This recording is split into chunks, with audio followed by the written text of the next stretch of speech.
Jadi faidah yang pertama itu adalah bahwa bulan Muharram adalah bulan pertama ya dalam penanggalan tahun Hijriyah, dan ini merupakan bulan terakhir dari 3 bulan haram yang berturut-turut ya. Kan bulan haram itu ada Zulqa'dah, Zulhijjah, Muharram ya. Kemudian bulan haram yang terletaknya terpisah yaitu Rajab. Nah ini kita baca ya dalilnya di surah At-Taubah ayat 36. A'udzubillahi minasyaitonirrajim. Inna iddatash syuhur indallah, sesungguhnya bilangan ya, jumlah bulan dalam sisi menurut Allah itu, bilangan bulan itu ya, jumlah bulan itu adalah ada isna asyara syahron, ada 12 bulan fi kitabillah, itu dalam Al-Quran ya, yauma khalaqas samawati wal ardh, ya, di mana hari Allah menciptakan langit dan bumi, minha di antaranya arbaatun hurum, ada 4 bulan haram. Jadi jumlah bulan ya dalam menurut Allah, yaitu dalam kitabnya, yaitu dalam Al-Quran itu ada 12 bulan ya, bahwa ketika Allah menciptakan langit bumi, diantaranya ada 4 bulan haram. Dan dikuatkan ya dalam hadis bahwa inna zaman, sesungguhnya waktu itu, qad istadaro, sungguh zaman itu berputar, kahayatihi, sebagaimana keadaannya, yauma khalaqallahu samawati wal ardh, ketika Allah menciptakan langit dan bumi, ya, bahwa asanah, dalam setahun itu, isna asyara syahron, ada 12 bulan, minha diantaranya arbaatun hurum, adalah bulan-bulan haram ya, salasun mutawaliyat, diantaranya 3 bulan itu berturut-turut, Zulqa'dah, yaitu bulan Zulqa'dah, wa Zulhijjah, bulan Zulhijjah, wal Muharram, dan bulan Muharram ya berturut-turut, wa Rajab, dan bulan Rajab Mudhar, Rajab Mudhar, allazi baina Jumada wa Sya'ban, yaitu diantara bulan Jumadil Jumadil Awal dan Sya'ban. Nah kemudian faidah yang kedua adalah, nah ini ya, bahwa bulan Muharram itu adalah bulan yang paling utama ya di antara 4 bulan haram gitu. Jadi begitu istimewanya ya, bahwa di antara keutamaan bulan Muharram ini adalah Rasulullah menamakannya sebagai syahrullah, bulannya Allah, bahwa ketika sesuatu disandingkan dengan Allah ya, disandarkan, diizofatkan ya, kalau bahasa Arabnya idofah atau disandarkan. Nah ini adalah bentuk keutamaan, menunjukkan keutamaan dan kemuliaan ya sesuatu tersebut, karena Allah tidak mungkin menyandarkan makhluknya kepada Allah ya, kecuali makhluk yang punya kekhususan, yang punya keistimewaan. Misalnya ya, Abdullah ya, terkait nah ini ubudiyah, misalnya ada Abdullah, hamba Allah. Nah ini siapa saja hamba Allah ya, di sini Nabi Muhammad, Nabi Ibrahim, Nabi Ishak, dan beberapa nabi lainnya. Demikian juga ya, Mekah itu disebut Baitullah, dan juga unta Nabi Soleh disebut Naqatullah, untanya Allah, karena semua ini yang disandarkan ini adalah makhluk yang punya kekhususan dan punya keistimewaan. Demikian juga dengan bulan Muharram ini ya, disandarkan kepada Allah ya, syahrullah, bulannya Allah, karena memiliki keistimewaan di dalamnya. Nah kemudian faidah yang ketiga adalah, sebagian ulama berpendapat bahwa Muharram itu adalah bulan yang paling utama di antara bulan-bulan haram lainnya. Nah kan bulan haram itu ada 4 ya. Nah yang paling utama itu adalah bulan Muharram. Nah di sini disampaikan oleh Imam Hasan Al-Basri rahimahullah bahwa afdalul ashhur al-hurum syahrullah al-muharram. Afdalul ashhur al-hurum, bulan haram yang paling utama adalah syahrullah, yaitu bulannya Allah, yaitu bulan Muharram. Bahwa di antaranya Imam Hasan Basri melanjutkan ya, innallaha, sesungguhnya Allah, iftatah hasanah, memulai tahun bisyahri haram, yaitu dalam penanggalan hijriyah ya, yaitu dengan bulan haram atau Muharram, wa khatamaha bisyahri haram, dan menutupnya dengan bulan haram yaitu Zulhijjah. Falaisa syahrun fis sanah, tidak ada bulan yang paling mulia di sisi Allah ba'da Ramadan, setelah bulan Ramadan, a'dhama indallah ya, yang paling mulia ya di sisi Allah adalah melebihi dari bulan Muharram. Jadi ranking kedua ya setelah Ramadan. Ramadan kita tahu begitu istimewanya ya, hari-hari di bulan Ramadan. Nah, kemudian ada bulan Muharram. Nah, ini adalah bulan yang paling mulia ya di antara bulan-bulan haram, dan ini adalah tadi bulan yang paling mulia di sisi Allah setelah bulan Ramadan. Nah, ini ya. Kemudian yang keempat adalah hari yang paling utama pada bulan Muharram adalah 10 hari pertamanya. Sama ya, kemarin juga di bulan Zulhijjah, 10 pertama di bulan Zulhijjah. Kemudian kalau di Ramadan 10 terakhir ya. Nah, kalau ini hari yang paling utama di bulan Muharram itu adalah 10 hari pertama. Nah, Abu Utsman menyampaikan bahwa para salaf dahulu mengagungkan 3 dari 10 hari pada bulan, diantaranya 10 hari terakhir bulan Ramadan, 10 hari pertama bulan Zulhijjah, dan 10 hari pertama bulan Muharram. Jadi begitu mengagungkan ya para salafus salih, karena 3 dari 10 hari di bulan diantaranya ini ya, bahwa kalau Ramadan mah 10 hari terakhir ya, kalau Zulhijjah 10 hari pertama, dan bulan Muharram adalah 10 hari pertama juga. Nah, begitu mengagungkan ya, diisi dengan sesuatu yang lebih lagi mendekatkan diri kepada Allah Subhanahu wa taala. Nah, di sini faedah kelima adalah bahwa Allah Azza wa Jalla melarang kezaliman pada bulan haram ya. Bahwa ini di surah At-Taubah, nah sering dibahas ini ya. Fala tadlimu fihinna anfusakum. Jangan kalian menzalimi diri kalian sendiri ya dalam bulan yang 4 itu ya. Jadi di bulan Zulqa'dah, Zulhijjah, Muharram, dan Rajab ya, di bulan ini fala tadlimu fihinna anfusakum. Janganlah kalian menzalimi ya di 4 bulan itu, bahwa tentu saja kezaliman yang dilakukan di bulan haram ini dosanya lebih berat. Jadi ketika melakukan dosa ya lebih berat dibandingkan di bulan yang lain, karena begitu besarnya penghormatan dan pengagungan pada bulan haram. Sebagaimana dikatakan oleh Imam Qatadah bahwa sesungguhnya kezaliman yang dilakukan di bulan haram itu dosanya lebih berat dibandingkan kezaliman atau dosa yang dikerjakan di luar bulan-bulan haram. Walaupun secara umum tentu saja kezaliman itu tidak boleh ya, dosa gitu. Akan tetapi Allah mengagungkan ya dari urusannya sesuai dengan kehendak Allah, bahwa di bulan-bulan haram itu lebih berat ya ketika berbuat dosa atau kesalahan. Nah, kemudian faidah keenam, dianjurkan untuk memperbanyak saum ya di bulan agung ini, bahwa diantaranya afdalus siyam ba'da Ramadan syahrullah al-Muharram, wa afdalus salah ba'dal faridah salatul lail. Afdalus siyam yaitu saum yang paling utama ba'da Ramadan, setelah bulan Ramadan, syahrullah yaitu bulannya Allah, al-Muharram yaitu bulan Muharram, wa afdalus salah dan salat yang paling utama ba'dal faridah setelah salat wajib adalah salatul lail, salat malam. Nah, jadi tadi ya, bahwa setelah saum ya yang paling utama dilakukan setelah bulan Ramadan. Nah, di sini ada syahrullah yaitu al-Muharram. Ibnu Rajab menyampaikan bahwa hadis ini menjelaskan secara gamblang bahwa saum sunnah yang afdal untuk dikerjakan setelah Ramadan adalah saum yang dikerjakan di bulan Muharram, yaitu di syahrullah, bulan Allah. Saum di sini ya saum sunnah secara mutlak ya, misalnya Senin Kamis misalnya, atau saum Daud, atau saum Ayyamul Bid misalnya ya. Nah, kemudian faedah yang ketujuh adalah anjuran untuk saum di bulan Muharram itu maksudnya memperbanyak saum, dan tidak dipahami bahwa harus saum secara menyeluruh di bulan Muharram, enggak. Terdapat hadis yang menunjukkan bahwa Nabi tidak berpuasa ya 1 bulan penuh kecuali pada bulan Ramadan saja, dan bulan yang paling banyak beliau saum padanya setelah Ramadan adalah bulan Sya'ban.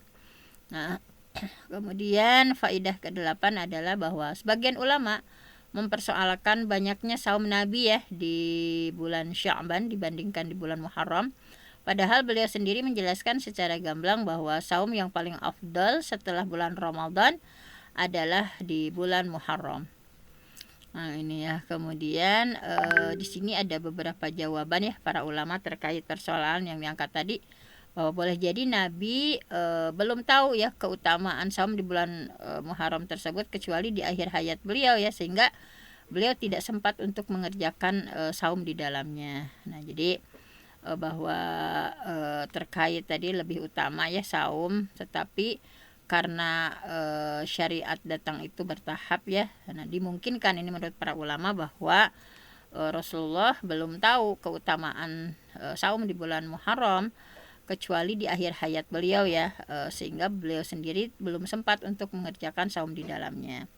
Nah, jawaban yang lainnya boleh jadi karena ada uzur beliau yang menghalanginya ya dari saum, seperti misalnya lagi safar, bepergian, lagi sakit misalnya, dan lain-lainnya.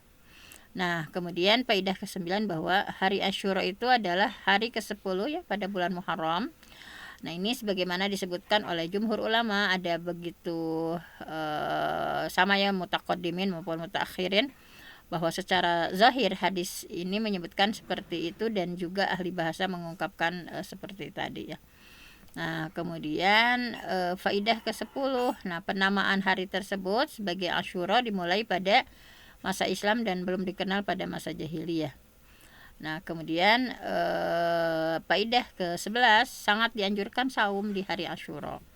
Rasulullah SAW bersabda dalam hadisnya ya, wasiyamu yaumi Asyura ahtasibu 'ala Allah ayyukaffira sanah allati qablah. Wasiyamu yaumi Asyura, saum di hari Asyura ya 10 Muharram, ahtasibu 'ala Allah, aku berharap kepada Allah, ayyukaffira sanah, akan menghapuskan dosa allati qablahu, dosa 1 tahun yang lalu. Kemudian faidah ke-12. Jadi dosa yang dihapuskan dalam saum Asyura adalah seluruh jenis dosa kecil ya, bukan dan bukan dosa-dosa besar. Jadi dosa yang dihapus dalam saum Asyura adalah seluruh jenis dosa kecil, bukan dosa-dosa besar ya. Kalau dosa-dosa besar nah itu menurut buku ini ya tidak termasuk di dalamnya gitu. Nah, kalau misalnya seorang hamba ya punya dosa kecil, maka saum ini akan menghapuskan dosa-dosa tersebut. Jikalau tidak terdapat dosa kecil dan tidak juga dosa besar, maka dicatat baginya sebuah amal kebajikan dan diangkat juga derajatnya. Jadi apabila dia memiliki satu atau beberapa dosa besar, maka diharapkan saumnya ini bisa meringankan gitu ya, bisa meringankan akan dosa-dosanya. Kemudian faedah yang ke-13 adalah nah, ini hendaknya seseorang berusaha melakukan saum Asyura ya. Begitu juga memotivasi keluarga, anak, dan orang-orang yang berada dalam tanggungannya untuk mengerjakan saum tersebut dan bersahur ya bersama-sama gitu ya. Jadi di tanggal 9 ya Tasu'a, Asyura tanggal 10 ya, bahwa Rubai binti Muawis radhiyallahu anha berkata tentang saum Asyura ya. Sewaktu hukumnya wajib pada saat itu. Jadi sebelumnya wajib ya saum Asyura itu. Dulu kami saum pada hari Asyura, begitu juga kami mempuasakan anak-anak kami ya. Kami membuatkan mereka mainan yang terbuat dari kapas atau dari bulu ya. Sampai ketika mereka menangis karena lapar, kami berikan mainan itu sampai waktu berbuka tiba. Jadi walaupun ini saum sunnah ya, tetapi karena nilai pahalanya sangat luar biasa ya, bisa menghapus dosa setahun yang lalu. Nah, kalau kemarin kita saum Arafah 2 tahun ya,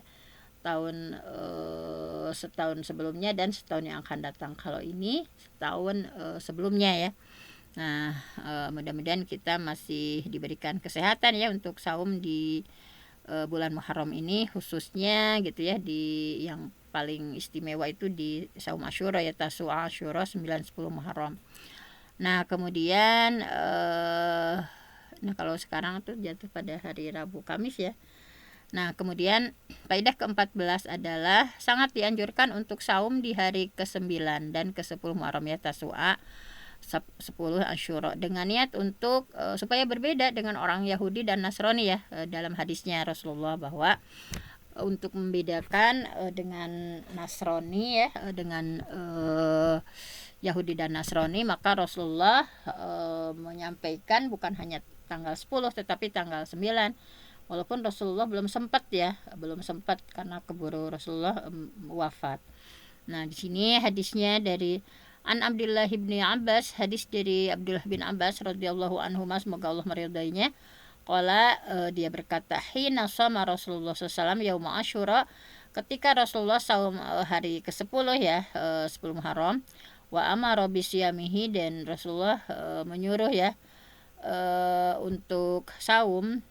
Qalu, nah para sahabat nanya, ya Rasulullah, wahai Rasulullah, innahu yaumun tu'azzimuhul yahud wan nasara, sesungguhnya tanggal 10 itu ya, 10 Muharram itu adalah sebuah hari yang begitu diagungkan oleh Yahudi Nasrani. Faqala Rasulullah SAW, fa idza kana al-am al-muqbil, kalau begitu nanti di tahun depan insyaallah kata Rasul, sumnal yaumat tasi', kita akan saum dari mulai hari ke-9.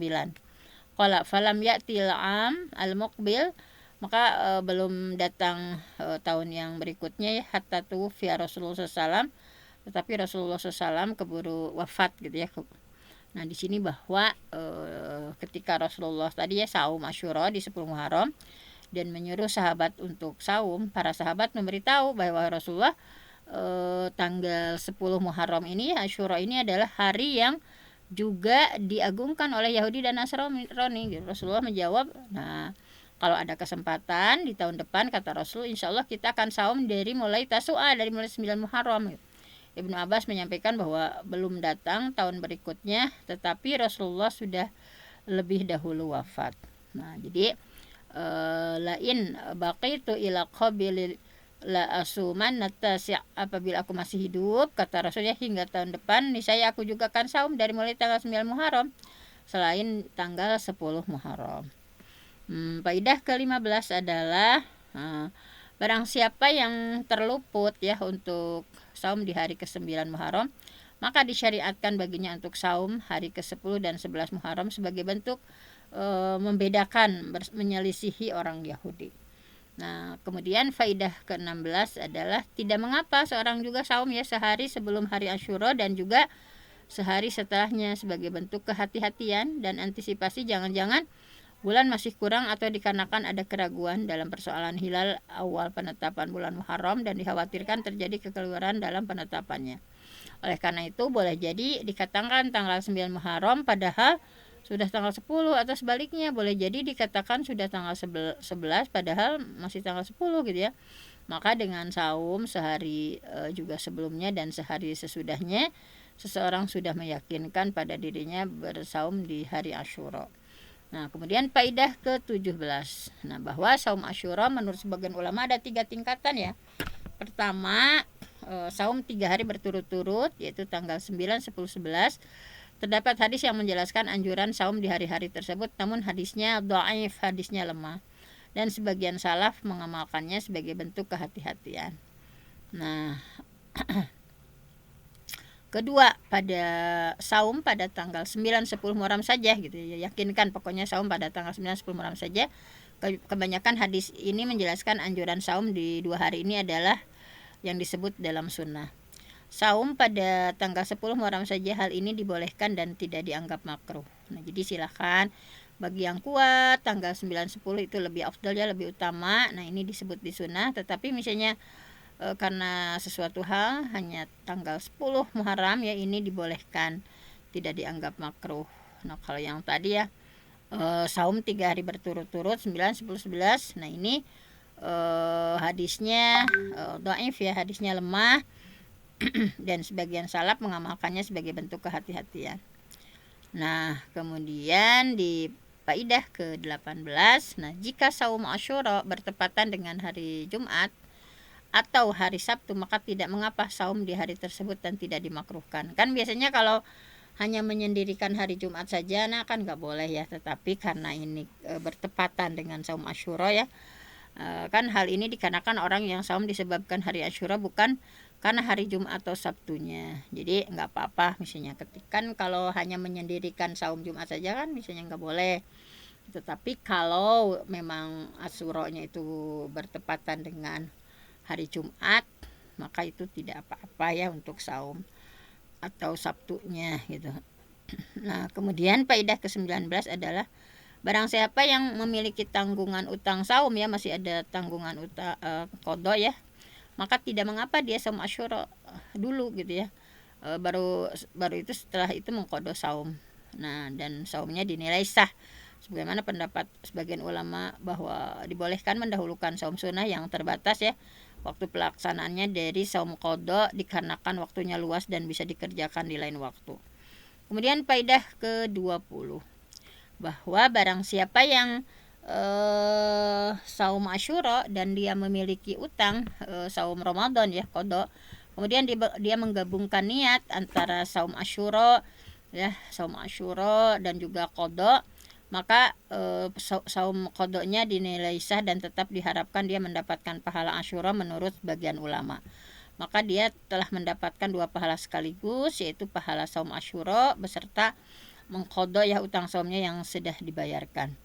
Nah, ini difatwakan oleh Syekh Ibnu Utsaimin. Akan tetapi yang lebih afdol adalah seseorang mengqadha utang saumnya pada hari lain ya, selain dari hari Asyura. Maka dia saum Asyura dengan niat sunnah, lalu setelah itu dia membayar utang atau qadha saum wajibnya ya, agar dia mengumpulkan 2 keutamaan saum qadha dan keutamaan saum Asyura. Kemudian faidah ke-21 ya, bahwa dibolehkan seseorang untuk saum tanggal 9 dan 11 Muharram dengan niat qadha Ramadan dan saum tanggal 10 Muharram dengan niat saum sunnah Asyura ya, maka dia tetap mendapatkan fadilah saum sunnah Asyura beserta qadhanya yang sudah dibayarkan. Kemudian faidah ke-22, barang siapa yang sedang safar, maka tidak apa-apa baginya melakukan saum Asyura jika hal tersebut tidak memberatkan ya. Misalnya sedang safar tapi karena kuat, nggak apa-apa saum Asyura. Faidah ke-23, tidak disyariatkan bagi wanita haid ataupun nifas atau yang sakit ketika telah luput baginya saum Asyura disebabkan uzur-uzur tersebut lalu mengqadha saum Asyura yang tidak sempat dilakukannya. Hal ini dikarenakan saum Asyura disyariatkan di hari tertentu ya, dan kesempatan pelaksanaannya sudah berlalu dengan lewatnya hari Asyura tersebut. Berarti belum rezekinya ya untuk saum di 10 Asyura. Kemudian faedah ke-24, bahwa barang siapa yang terhalang saum Asyura karena ada uzur, misalnya pas lagi sakit atau lagi haid atau lagi menyusui, padahal sudah menjadi kebiasaan ya melakukan saum Asyura itu, maka dia tetap mendapatkan pahala dengan niatnya meskipun dia tidak melaksanakan ya, bahwa idza maridul abdu, apabila seorang hamba sakit atau safar atau bepergian, kutiba lahu mislu makana ya'malu muqiman sahihan, maka akan dicatat baginya pahala sebagaimana yang dia kerjakan ketika dia mukim atau dia dalam posisi yang sehat. Kemudian faedah ke-25, bahwa dulu saum Asyura menjadi sesuatu yang wajib sebelum Ramadan ada ya. Kemudian hukumnya dihapuskan menjadi sunnah yang dianjurkan, sunnah muakkad. Nah, jadi sebelum ada syariat saum Ramadan penuh ya, maka saum Asyura ini adalah wajib dulunya gitu ya. Hadisnya ini, karena Rasulullah SAW ya'muru bisyamihi, bahwa Rasulullah memerintahkan saum ya, saum Asyura qabla sebelum farada Ramadan, sebelum diwajibkan saum Ramadan. Falamma furida Ramadan, setelah saum Ramadan diwajibkan, kana man syaa shoma yauma Asyura, maka saumlah ya yang maka ketika Ramadan sudah diwajibkan, maka saumlah yang mau saum dan berbukalah bagi yang mau berbuka. Jadi di hari Asyura itu man syaa soma, siapa yang mau silahkan saum ya pada hari Asyura, wa man syaa aftara, dan bagi yang mau berbuka silahkan berbuka, karena hukumnya sunnah muakkadah ya, tidak wajib sebagaimana sebelumnya. Kemudian hadza yaumu Asyura, artinya ini adalah hari Asyura.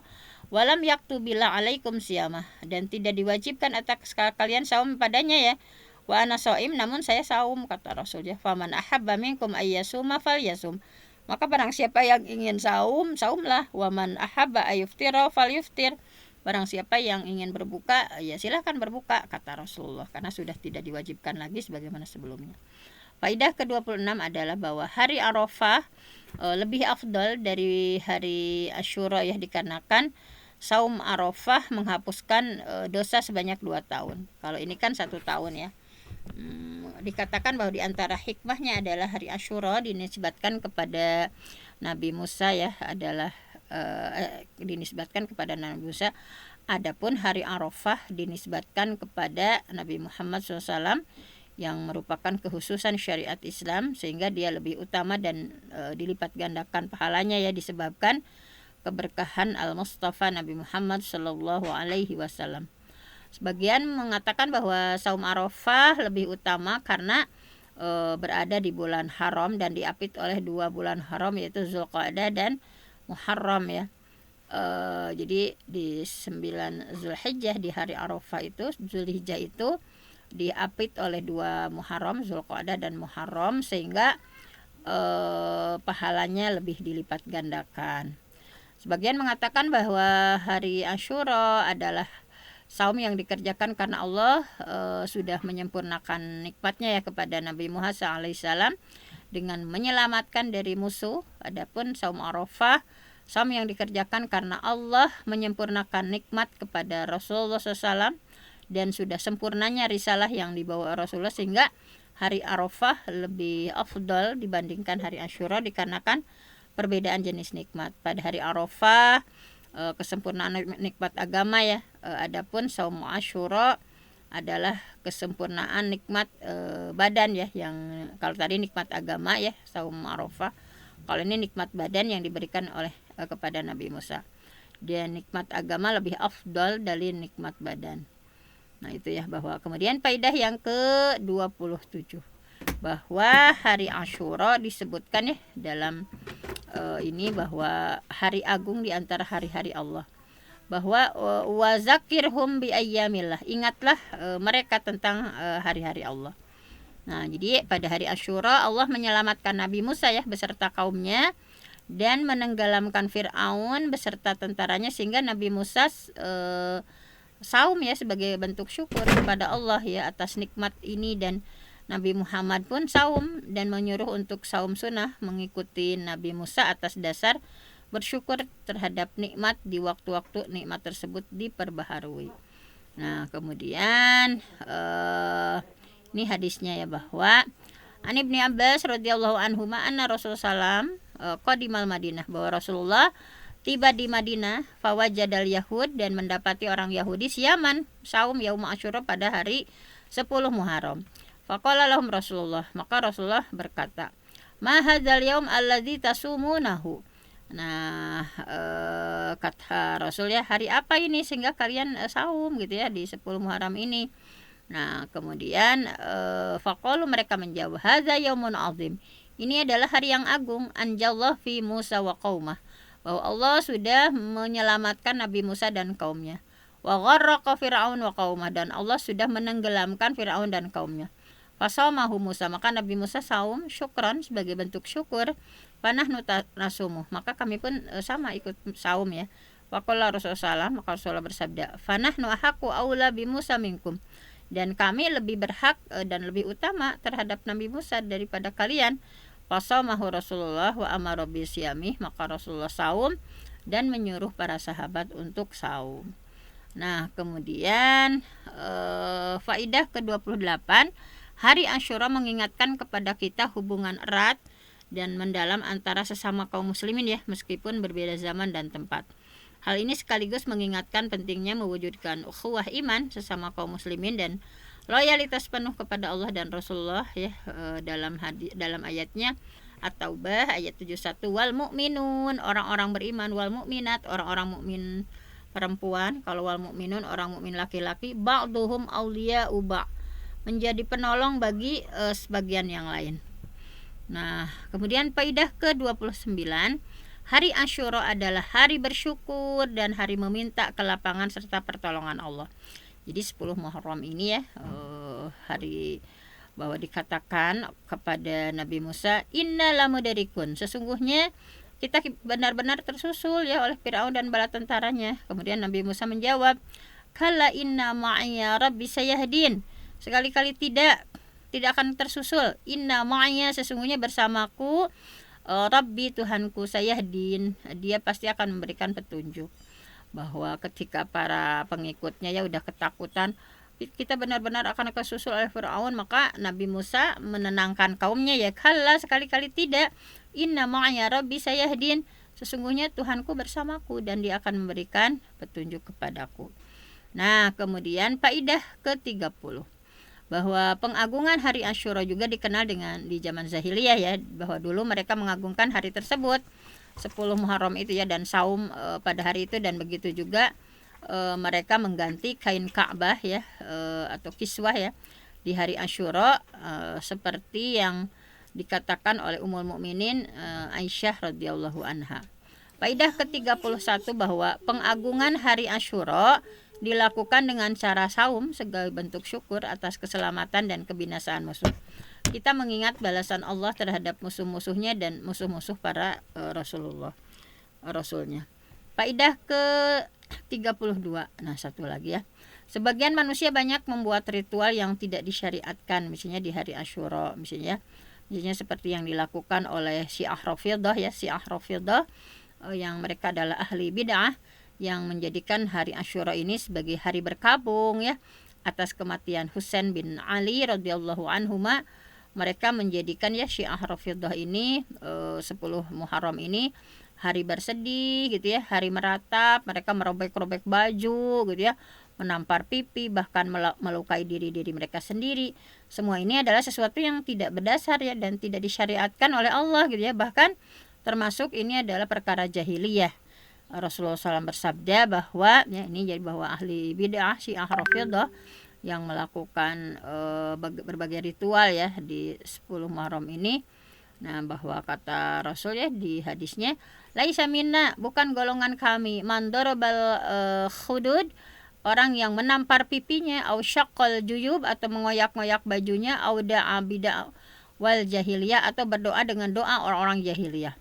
Jadi seorang mukmin sejati jika ditimpa musibah maka bersabar ya, berharap atas musibah tersebut, ridho terhadap seluruh ketetapan Allah Azza wa Jalla. Jadi banyak sekarang ya, sebentar lagi bakal kumpul ya para Syiah Rafidhah ya untuk melakukan ritual tadi, padahal kata Rasul, laisa minna, bukan dari golongan kami, man darabal khudud, orang yang menampar pipinya ya di 10 Muharram itu, asyaqqal guyub, mengoyak-ngoyak bajunya, auda abida wal jahiliyah, berdoa dengan doanya orang-orang jahiliyah. Nah, ini faedah terakhir ke-33 bahwa betapa banyak manusia yang tertipu ya dan masuk dalam perangkap setan di hari Asyura ini, sehingga mereka jauh dari jalannya orang beriman, sehingga mereka menjadikannya sebagai hari berkabung ya. Tadi para Syiah Rafidhah 10 Muharram itu menyebut hari berkabung ya atas kematian Husain bin Ali ya. Sebagian lagi melakukannya yang sebaliknya, menjadikan sebagai hari bergembira dengan mengadakan acara kumpul-kumpul sambil bernyanyi gitu ya, membuat makanan khusus, misalnya ini ada tasyabuhnya, ada menyerupai Yahudi dan Nasrani, dan menjadikan hari Asyura sebagai hari raya. Semua ini tidak di itu ya, dalam hadis-hadisnya tidak ada. Kita memohon kepada Allah supaya memberikan hidayah atau taufik kepada kita terhadap segala perkataan dan segala perbuatan yang dicintai dan diridhai oleh Allah Subhanahu wa taala. Walhamdulillahirabbil alamin. Nah, demikianlah ya. Ada 33 faidah terkait bulan Muharram yang merupakan syahrullah, bulan Allah yang harus kita agungkan ya, diisi dengan berbagai ketaatan-ketaatan kepada Allah Subhanahu wa taala. Mungkin hanya itu saja untuk tazkirah hari ini. 33 faidah terkait bulan Muharram dan hari Asyura sudah kita bahas. Mudah-mudahan di syahrullah, bulan Allah ini yang 10 hari pertama begitu istimewa juga ya, dan ketika melakukan maksiat akan sangat berat konsekuensinya, ketika melakukan berbagai ketaatan akan dilipat gandakan oleh Allah Subhanahu wa taala. Mudah-mudahan kita dimudahkan ya. Nah, saya tutup dengan subhanakallahumma wa bihamdik, asyhadu alla ilaha illa anta, astaghfiruka wa atubu ilaik. Allahu ya'khudhu bi aidina ila ma fihi khairul lil Islam wal muslimin. Assalamualaikum warahmatullahi wabarakatuh. Waalaikumsalam warahmatullahi wabarakatuh. Jazakallah khairan katsira kepada Bunda Dr. Kenti atas materi pada hari ini. Bapak Ibu rahimakumullah, marilah bersama-sama kita tutup dengan istighfar 3 kali, doa kafaratul majelis dan hamdalah. Astaghfirullahalazim, astaghfirullahalazim, astaghfirullahalazim. Subhanakallahumma wa bihamdika asyhadu an la ilaha illa anta, astaghfiruka wa atubu ilaik. Walhamdulillahirabbil alamin. Kurang lebihnya kami mohon maaf. Terima kasih semuanya yang sudah hadir pada hari ini. Assalamualaikum warahmatullahi wabarakatuh.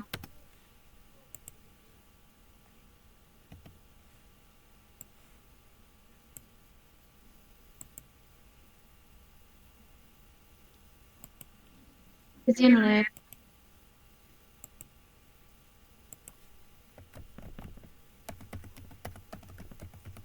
Izin Les, semoga semuanya sehat. Assalamualaikum.